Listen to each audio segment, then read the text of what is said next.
हैं, हनुमान जी तंत्र मंत्र के भी विशारद हैं। इसलिए एकादश मुख हनुमत कवच या पंचमुख हनुमत कवच में तंत्र शास्त्र की विधि के अनुसार भी हनुमान जी की साधना उपासना होती है और बड़ी प्रभावशाली उपासना हनुमान जी की।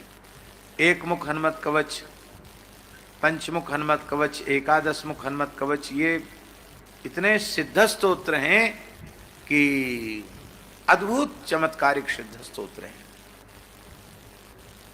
हमारे पूज्य सदगुरुदेव पहाड़ी बाबा महाराज कहते थे, केवल एक मुख हनुमत कवच का पूर्ण ब्रह्मचर्य का मनवाणी क्रिया से पालन करते हुए, भूमि पर शयन करते हुए, मौन रहकर, किसी के भी स्पर्श से बचते हुए, मनुष्य मात्र का स्पर्श 41 दिन तक न करे, भूमि पर सोए, ब्रह्मचर्य का पालन करे और अधिक से अधिक संख्या में 41 दिन तक एक मुख हनुमत कवच का हनुमान जी की सन्निधि में बैठकर पाठ करे।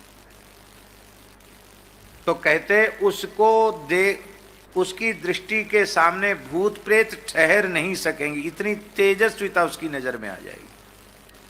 और इस प्रकार का एक घटना हमने अपनी आंखों से देखी। ग्वालियर में पूज्य महाराज जी गए, हम भी साथ में थे। एक परिवार की बहू को भयंकर प्रेत बाधा थी। मेहंदीपुर बालाजी जाने कहां कहां सब दुनिया का इलाज हो गया, लेकिन आराम नहीं मिला। और उसको लेकर के महाराज जी के सामने आए। तो महाराज जी ऐसे बैठे रहते थे। तो महाराज जी ने स्वाभाविक ऐसे दृष्टि की, मेरे सामने की बात है, और जैसे ही उस बहू के ऊपर दृष्टि ऐसी नजर से देखा, केवल देखते ही उसमें आवेश हो गया। अब सब घर के रोने लग गए। बोले महाराज कुछ झाड़ फूक कर दो। महाराज जी बोले सब टटका टोना तंत्र मंत्र झाड़ फूक हम नहीं जानते, राम राम करो, राम राम करो। महाराज पूरा घर बर्बाद हो गया है, हम लोग बहुत परेशान हैं। महाराज जी को दया आ गई, पहाड़ी बाबा को।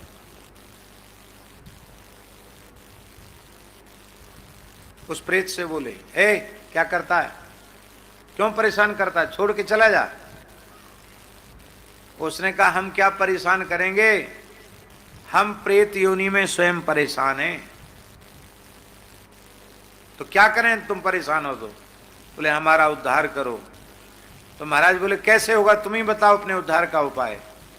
तो प्रेत बोल रहा था उसके मुंह से, आपका चरणामृत मिल जाए तो उद्धार हो जाएगा।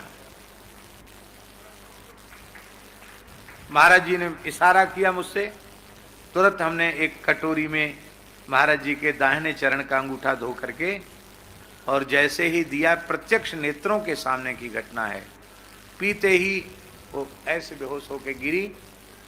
और गिरते गिरते कहा कि विमान आ गया है, मैं वैकुंठ में जा रहा हूं।